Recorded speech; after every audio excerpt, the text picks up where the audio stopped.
Hello, welcome back to Lalitha's kitchens again.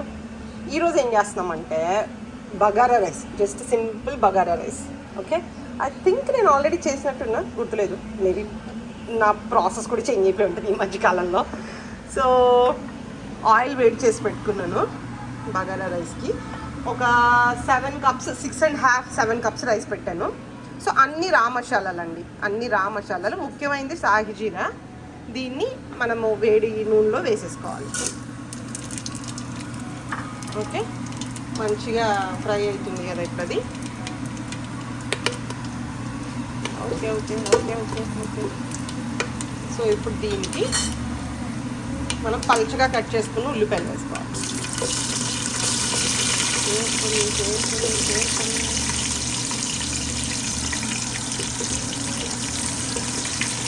ఇవి కొద్ది golden కలర్లో రావాలి ఈ ఆనియన్స్. సో అది కొద్దిగా అయిన తర్వాత మనం పచ్చిమిరపకాయలు వేద్దాం. సో హైదరాబాదీ బిర్యానీ చేసేటప్పుడు రాతి పువ్వు మస్ట్ అండి, అంటే బిర్యానీ అయినా బగారా అయినా. ఈ రాతి పువ్వు ఇందాక వేయడం మర్చిపోయాను, ఇప్పుడు దీంట్లో వేస్తుంది. ఆనియన్ ఫ్రై అవ్వడం కోసం కొద్ది ఉప్పు వేసుకున్నానండి ఇందులో. ఓకే, ఇది చికెన్ ఫ్రైలో కానీ, చికెన్ కర్రీ, మటన్ కర్రీ, లేకపోతే మటన్ దాల్చా,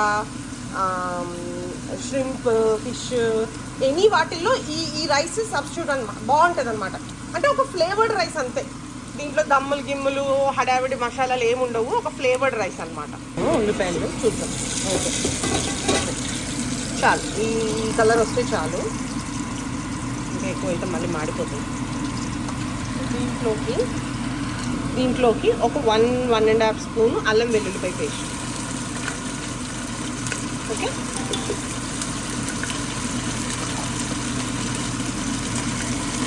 ఇది బాగా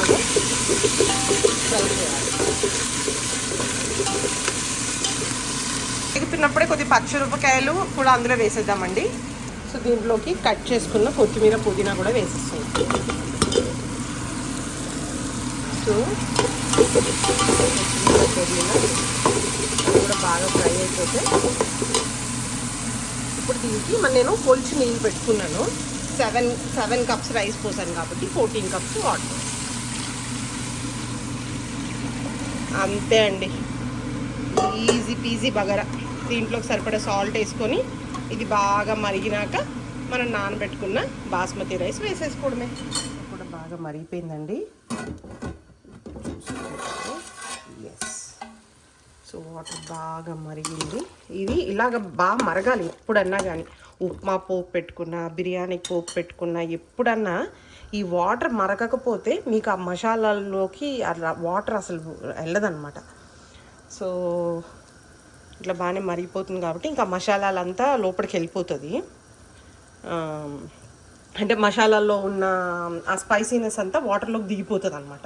ఇంకా టెక్నికల్గా ఆ పైన ఉన్న మసాలాలన్నీ తీసి పడేసేయచ్చు. ఇంక దీంట్లో మరీ ప్లెయిన్గా ఉంటుంది, మరీ అవి తీసేస్తే ఇంకా మెయిన్ ఆనియన్స్ పోతాయి, అందుకని అవేం తీయట్లేదు నేను. సో ఇప్పుడు దీంట్లో మనం ఫిల్టర్ చేసుకున్న రైస్, బియ్యం వేసేసాం కదా, దీన్ని మంచిగా మూత బాగా కలుపుకొని అటు ఇటు మూత పెట్టేసి ఇంకా అంతే. ఇప్పుడు ప్రస్తుతానికి హైలో ఉంచవచ్చు, కొద్ది నీళ్ళు అయిపోయిన తర్వాత మనం లోలో ఇప్పుడు అట్టేసి అన్నం వండుకుంటాం కదా, అట్లా పెట్టేసుకోవచ్చు అనమాట. అంతే అండి, simple yummy bagara will be ready. ఒకసారి చూసుకున్నాము. యా, చూసారు కదండి, అంత వాటర్ అంతా ఎవాపరేట్ అయిపోయింది కదా. ఇప్పుడు మనం మీడియంలోకి మార్చేసుకున్నాం స్టవ్ని. అంతే, మీడియంలోకి పెట్టేసుకుంటే మనకి ఆ రైస్ బాగా ఉడుకుతుంది అనమాట. యాక్చువల్గా నేను దీనికి కూడా బండ పెట్టేసాను, ఇండైరెక్ట్ స్టవ్లోకి వెళ్ళిపోతుంది ఇప్పుడు. సో ఏం లేదు, జస్ట్ ఇంకా సేఫ్, ప్రశాంతంగా ఉంటుంది, మనకి టెన్షన్ ఉండదు, మాడిపోతుంది కింద అది ఇది అని వర్రీ ఉండదు. 25 మినిట్స్ పెట్టుకున్నాను టైమర్ ఈ ఇండైరెక్ట్ స్టవ్లోని. ప్లస్ మంచిగా దమ్లో అవుతుంది. దీని తర్వాత మనం చూసుకుందాం. 25 మినిట్స్ తర్వాత ఒక 10 మినిట్స్ వదిలేసి అరౌండ్ 30-35 మినిట్స్ తర్వాత చూద్దాం. సరే అండి, మనకు 10 మినిట్స్ అయింది ఆఫ్ చేసిన తర్వాత. ఒకసారి మనం బగారా చూద్దాం. ఓకే, అంతే, చూసారా ఫ్లవర్ లాగా వచ్చిందా మొత్తం. ఇది ఫుల్ ఫ్లేవర్డ్ రైస్. దీనికి మీరు ఎనీ చికెన్, మటన్, వెజ్ ఏం యాడ్ చేసుకుంటే ఇది ఇప్పుడు ఆ బిర్యానీ అయిపోతుంది. అంతే. ఓకే అండి, మంచిగా మీ ఫ్యామిలీతో చేసుకొని తిని ఎంజాయ్ చేయండి. Thanks for watching.